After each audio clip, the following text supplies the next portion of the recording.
Good morning, everybody. This is Group 7, and we read Beyond Surgery, Injuring, Healing, and Religion at an Ethiopian Hospital.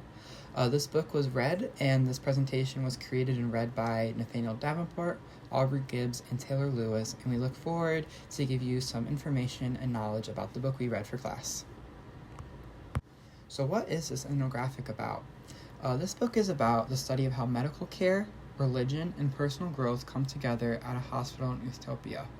The book focuses on women undergoing surgery for serious childbirth injury. It shows how the recovery is more than just physical healing, as it also involves emotional, social, and spiritual changes. On the right side of the screen, you can see the cover of the book. Why did the author choose this topic? The author wanted to highlight the experiences of women facing social stigma due to serious childbirth injuries, which are conditions that are largely ignored in global health discussions. She chose this topic to explore how biomedical care is deeply intertwined with cultural and religion practices, which reshapes patients' identity and lives. On the right side of the screen, you can see a picture of the author, Anita Hanning, who is an author and also an anthropologist. Research and key details. The research was conducted at the Hamlin Fistula Hospital in Ethiopia, a specialized institution for fistula repair. Some key points include: many women with childbirth injuries come from rural areas with limited access to health care. They often face social shunning due to the involuntary loss of bladder or bowel control caused by their injury. Religion and spirituality plays a major role in their lives and healing process. Community ties and social aspects are critical aspects of recovery. On the right side of the slide, you can see a map of where the location is in the country. Key historical and political information. Ethiopia is a low-income country with a largely rural population. High rates of maternal mortality and childbirth injuries are tied to limited access to health care, especially in these rural areas. The hospital exists in a context where women's health issues are often stigmatized or overlooked. Social and political efforts to improve maternal health and rural health care access have been very inconsistent, leaving the specialized institutions like the Hamlin Hospital to fill the gap. Alrighty, next we're going to talk about the background about local culture and the environment. Rural Ethiopian communities rely heavily on agriculture and are often isolated with limited healthcare facilities or trained professionals to provide help.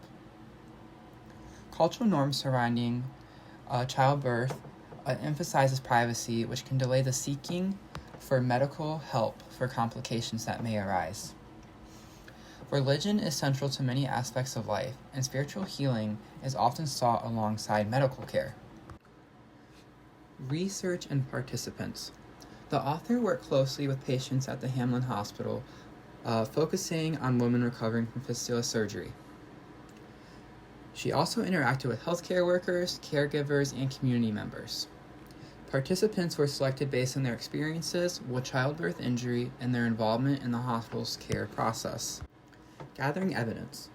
The author used ethnographic methods, including participant observation and in-depth interviews. She spent a significant time at the hospital observing the daily lives of patients and medical staff. She also gathered personal stories and reflection from patients about their experiences of injury, healing, and social issues. The primary audiences for the book: scholars and students in medical anthropology, global health, and gender studies. Healthcare professionals interested in patient-centered care and the intersection of medicine and culture. Policymakers and advocates for maternal health and women's rights. General readers interested in global health issues and ethnographic storytelling. The book's central research questions explore how patients, their families, and healthcare providers interpret and navigate the relationships among surgery, religion, and healing. Drawing from the research concluded, at a mission hospital, the author reveals that surgery is not merely a physical or medical process, but one enabled in a complex web of spiritual and cultural understandings. For instance, patients may view surgery as an opportunity for divine intervention or as a last resort when traditional or spiritual healing methods fail. Healthcare providers, often balancing their biomedical training with the cultural realities of their patients, navigate these intersections by incorporating empathy, and sensitivity to local beliefs into their practices. The author also analyzes the highlights of how surgery as a biomedical practice operates within a cultural framework where healing is as much about spiritual restoration as physical repair. The duality enriches the discourse on global health and medical anthropology by demonstrating that medical interventions must consider local and belief systems to be effective and meaningful. Author's motivation. Anita's interest in these questions stem from her background in medical anthropology and her interest in understanding how different cultural contexts influence medical practices and concepts of healing. She seeks to explore how religious beliefs affect medical decisions and how healthcare settings serve as sites where spiritual worlds converge. Key debates. The author is engaged with debates on biomedicine's universality versus its adaptability to cultural context. Her work contributes to the discussion of whether biomedicine can be seen as culturally neutral or if it must adapt to spiritual and social norms. She also engages with the debate on secular versus religious explanations of health and the ethical dimensions of treating patients whose beliefs might contrast with biomedicine's secular outlooks. Central arguments. The author's central argument is that surgery in Ethiopia is more than a medical intervention. It is a transformative ritual intertwined with religious belief and cultural identity. She also argues that biomedicine in this context operates not only as a means to address physical alignments, but also as a form of social and spiritual healing. This framing expands our understanding of health and illness by suggesting that biomedicine and religious beliefs are not inherently contradictory, but can correlate to provide patients with holistic care. Healing and reforming, making the modern clinical subject. This chapter emphasizes that healing after fistula surgery is not merely physical, but also involves moral, cultural, and spiritual transformations. It explores how Ethiopian women navigate post-surgery recovery and adapt to new identities shaped by modern medical practices and religious beliefs.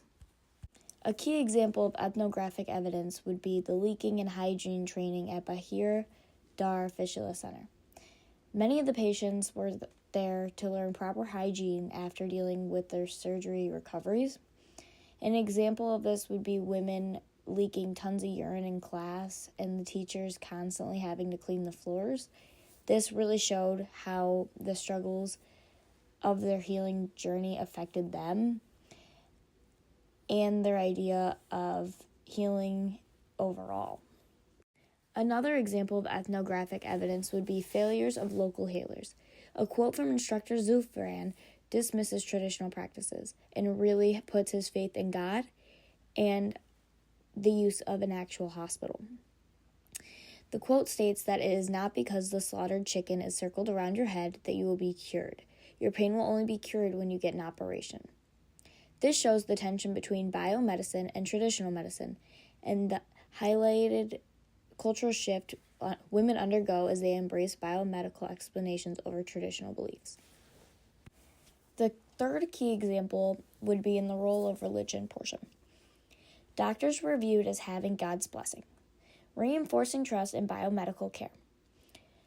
Thus, religious framing strengthened acceptance of modern medical practices, this showing the intersection of spiritual and biomedical healing.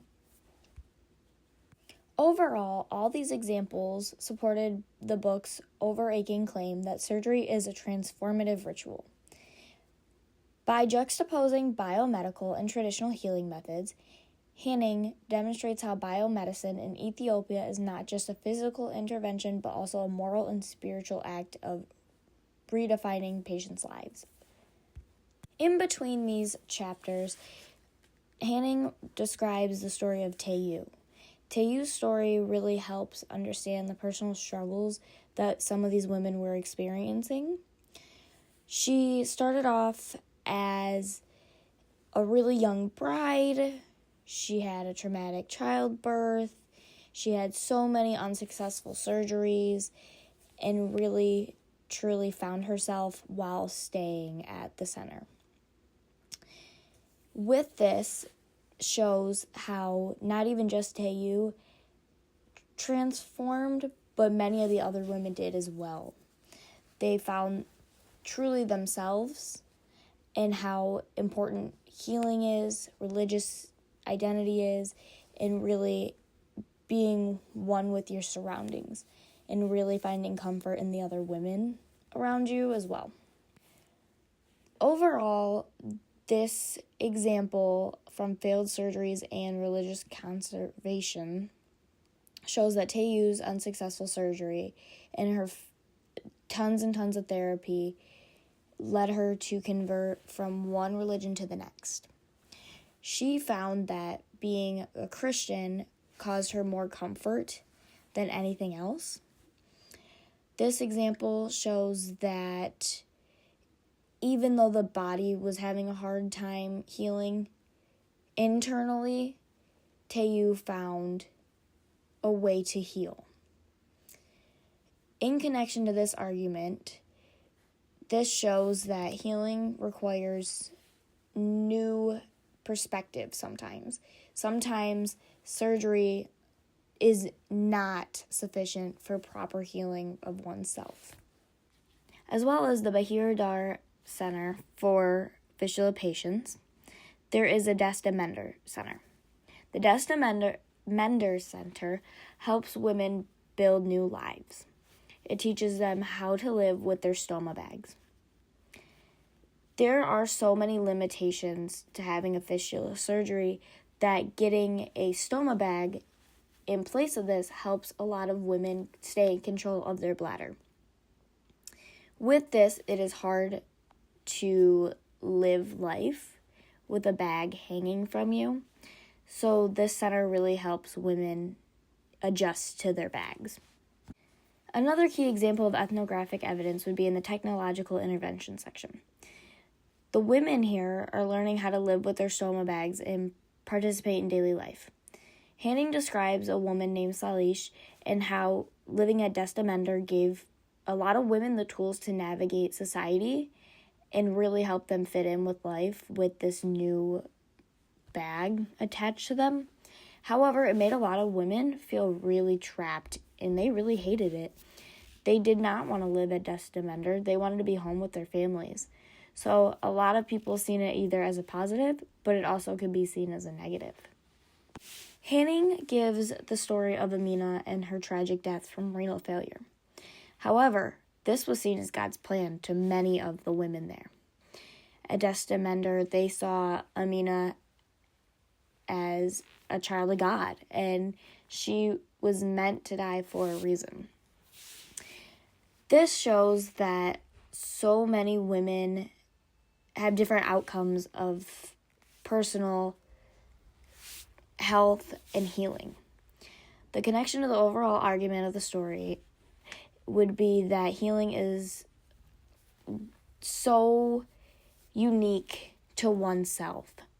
One does not heal one way. There's no right way to heal. There's no wrong way to heal. It shows that surgeries and interventions and there's spiritual routes. There's so many ways to take, and a lot of women in Ethiopia find comfort in religious healing. These few chapters of the book support the author's overall argument to show that surgery is not just medical, but it also reshapes identities, beliefs, and social roles. Hanning's ethnographic evidence from different narratives, from different stories, from different interviews shows that Ethiopia is such a cultural, spiritual, and social country, and that there's such a connection between biomedicine and traditional worldviews. The contribution to medical anthropology strengths. The author excels in connecting physical healing with spiritual and social transformations. By exploring how biomedical interventions coexist with and adapt to cultural and religious beliefs, she provides a comprehensive view of health as a holistic experience. This detail, including patient narratives and observation, offers rich insights into the realities of women in navigating post-surgical life. The framing of surgery as both a physical and moral act uniquely contributes to the anthropological understanding of biomedicine as more than a secular practice. Limitations. The book focuses on religious and hospital settings and the limit that it offers in Africa with different beliefs in healthcare settings. Additionally, while the author provides patient perspectives, the viewpoints of healthcare providers are less explored, leaving a gap in understanding how they reconcile culture and professional expectations. Key conversations in medical anthropology. 1. Biomedicine in non-Western societies. It examines how biomedicine interacts with traditional healing practices and religious beliefs, showing that healthcare practices must adapt to cultural context. Idioms of distress. The book highlights how Ethiopian women articulate their experience of illness and recovery through cultural and religious frameworks. 3. Surgery as a transformative ritual. The author challenges the secular view of surgery by framing it as a moral and spiritual intervention, contributing to discussions on the symbolic and cultural dimensions of medical practices. Comparisons with other readings, the similarities. Like other readings on idioms of distress, the author emphasizes how cultural beliefs shape health experiences. This aligns with studies of illness narratives that explore the cultural meanings attached to sickness and healing. The differences. Unlike ethnographies that treat biomedical practices as culturally neutral, the author's work positions surgery as deep enabled in cultural and spiritual contexts, marking a departure from secular interpretations of medical interventions. Impact on our understanding of health or illness. The book broadened our perspectives on health by demonstrating that healing involves more than physical recovery. The integration of spiritual and social elements in Ethiopian healthcare surprised me, particularly how surgery can be seen as a religiously significant act. This has deepened my appreciation for the cultural dimensions of healthcare. Most and least enjoyable aspects. Starting with the best. The author's exploration of the intersection between medicine and spirituality was fascinating. It added depth to the study of health by highlighting the moral and religious stakes involved in healing. For struggles, some of the details of the surgery felt overly technical and occasionally took away from the broader medical anthropology insights we read and learn about in class, distracting from the overall point of the book to provide information about Ethiopia and the access to healthcare in the area and how hospitals such as the Hammond Hospital are trying to navigate to help patients in the best way possible through their recoveries. Some lingering questions we still have. Firstly, how sustainable is the blending of biomedicine and religion in healthcare as the system modernizes? How do healthcare providers connect their professional training with patients' cultural and religious expectations? Could beyond surgery be applied to other healthcare contexts in Africa or beyond in different countries? Would we recommend this book for classmates?